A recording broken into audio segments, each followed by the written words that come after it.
The envelope felt heavier than paper should, not because of what it contained, but because of what it erased. Across the kitchen table, she watched me without blinking. No anger, no panic yet, just calculation. The same look she used when deciding which truth to tell and which one to bury. "Don't send it," she said quietly. The DNA kit lay between us, pristine, unopened. A Christmas gift I'd wrapped with care. Red paper, silver ribbon, family tradition. "If you send yours in," she added, voice steady, "I'll divorce you." I waited for the reason. She leaned back, arms crossed. Family secrets stay secret. That was the moment something inside me went cold. Not loud, not dramatic, just precise. I smiled, nodded, reached for my coffee like the conversation was over. "Okay," I said. She relaxed, just a fraction, enough to betray herself. Later that night, while she slept beside me, breathing slow, convinced she'd won, I filled the tube, sealed the envelope, slid it into the outgoing mail with the bills. I didn't feel brave, I felt methodical. Somewhere between the mailbox and the front door, I understood something clearly for the first time. Whatever truth was coming, she was more afraid of it than of losing me. And fear like that only comes from certainty. I began noticing things I had trained myself not to see. How our daughter's eyes never quite matched mine. How family photos from certain years were missing one person, always the same one. How my cousin avoided eye contact at gatherings, laughing too loud, touching shoulders he shouldn't. Memories rearranged themselves.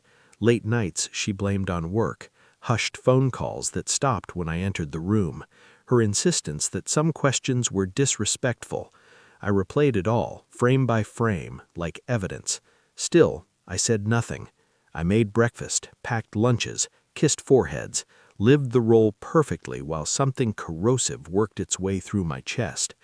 Denial tried to speak. She wouldn't.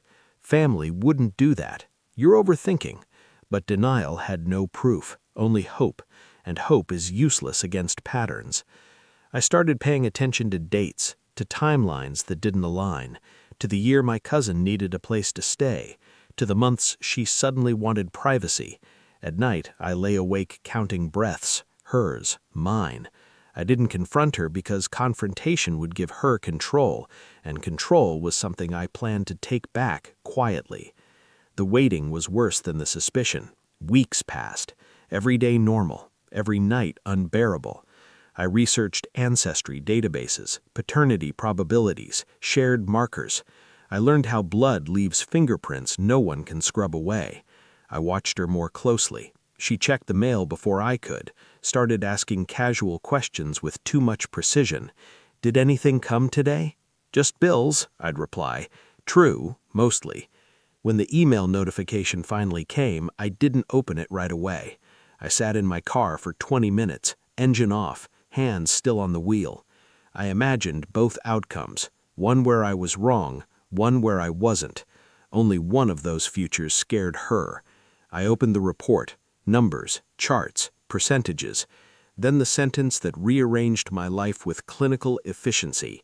Probability of paternity, 0%. Close familial match detected. I read it 3 times. No surge of rage, no tears, just clarity.